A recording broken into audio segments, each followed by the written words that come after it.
మాడిన అట్టే మిగిలిందిలే, మాడిన అట్టే మిగిలిందిలే, నా ఈ కడుపుకు ఇది చాలులే. ఏమిటండి ఆమ్లెట్ తినేద్దామనే? Of course. ఇది ఆమ్లెట్ అనుకున్నారా? మర్చిపోకు బాబు, ఇలాంటివన్నీ తిని మీరు రోగం తెచ్చుకుంటే మా ఇంట్లో రోగం వచ్చి రోడ్లు ఆగిపోయాయని ఊరంతా మమ్మల్ని దుమ్మెత్తిపోస్తారు.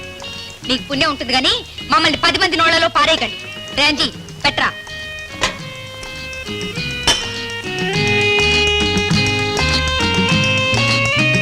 మీకెందుకండి శ్రమ? మీకోసం కాదులేండి, మా పరువు కోసం, మా మర్యాద కోసం. ఉత్త పెసరట్టు నేను తినలేను. ఉప్మా కూడా ఉంది, తినండి. ఏంటి దబాసారంటే? ఏదో ఆప్యాయంగా తినండి అనాలి. తినండి. సలహా కదా. కొత్త ఇల్లు, కొత్త ఊరు, కొత్త వాతావరణం, అంతా కొత్త కొత్తగా ఉంది. అరే, నా పక్కింట్లో ఎవరో భక్తుడున్నాడే. కష్టాల కోర్చుకున్ననే సుఖాలు దక్కునోయ్, సుఖాలు దక్కునోయ్. ఇచ్చిన మాట ప్రకారం అంటు తోమపోతే నా మాట నమ్మవుగా. రేపు సుఖానికి ఇది అడ్వాన్స్. అయ్యో ఉండండి, ఎవరైనా చూస్తే మొగుడు చేత బెట్టి చాకరీ చేస్తుంది అనుకుంటారు. లేవండి. నీ చేయకూడదు. అల్లరి ఏమైంది? అయ్యో వదలండి.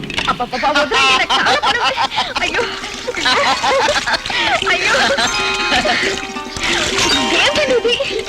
చూడు, నా బాత్రూమ్, నా పెళ్ళం, నా నీళ్లు, నా బకెట్, అయ్యో ఏమండి, ఇదే బాత్రూమ్ అనుకున్నారా, బెడ్రూమ్ అనుకున్నారా? కొత్తగా పెళ్ళిన వాళ్ళు ఎక్కడుంటే అదే బెడ్రూమ్. అయ్యో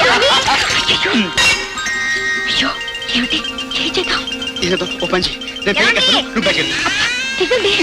ఏమిటి ఈ తడిపెట్టలతో వెళ్తే బాగోదు, మీరు వెళ్ళండి ప్లీజ్, మీరే వెళ్ళండి.